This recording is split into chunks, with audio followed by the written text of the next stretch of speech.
બનાસકાંઠાના માંગરોળ ખાતે આવેલા સેણલ માતાજીના મંદિરે અનેક લોકોની શ્રદ્ધા જોડાયેલી છે। સેણલ માતાજીના મંદિરે દર 14 અને પૂનમે મોટો મેળો ભરાય છે।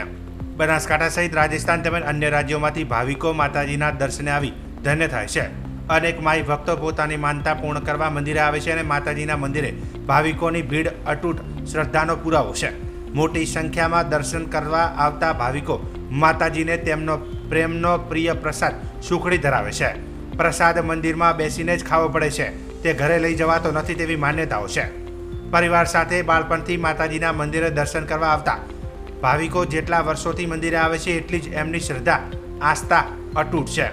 બનાસકાંઠા જિલ્લામાં રાજા રજવાડાઓના શાસન સમયના અનેક પૌરાણિક ચમત્કારિક મંદિરો આવેલા છે, જેમાંનું એક ચમત્કારિક મંદિર બનાસકાંઠા જિલ્લાના સરહદી પંથક ગણાતા થરાદથી 12 કિલોમીટર દૂર માંગરોળ ગામમાં આવેલું સેણલ માતાજીનું મંદિર છે।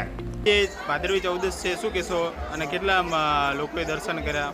આજે સવારમાં 5 વાગે વહેલી આરતી થઈ ત્યારે 1000 વસ્તી હતી અને આ ભાદરવી સુદ 14 એટલે કે 12 મહિનાનો મોટો મેળો છે। અત્યારે લગભગ 10,000 વસ્તી છે અને હજી પણ વધારે લગભગ 2 વાગ્યા સુધી અમને એવો વિશ્વાસ છે કે આટલી સળંગ રહેશે અને લગાતાર 5 સુધી લોકો બહુ દૂર દૂરથી આવશે અને માતાજી સેણલ હિમાલય આડકાળવા અહીંથી ગયેલા માંગરોળ અહીં માતાજી વિશ્વમાં લીધેલો છે અને માતાજીએ અહીં તળાવની પાળે જે દાંતણ કરેલું છે એ જાબુ પ્રખ્યાત છે અને દાંતણમાંથી જે જાબુ ઉકેલું એટલે જાબુડાવાળી માતાજી કેવરાય છે અને અમારે હાટ ગાળી અને પોતે સતી થયેલા છે એટલે બહુ વિશાળ મોટું એવું ધામ સેણલ ધામ એવું બની રહ્યું છે માંગરોળ।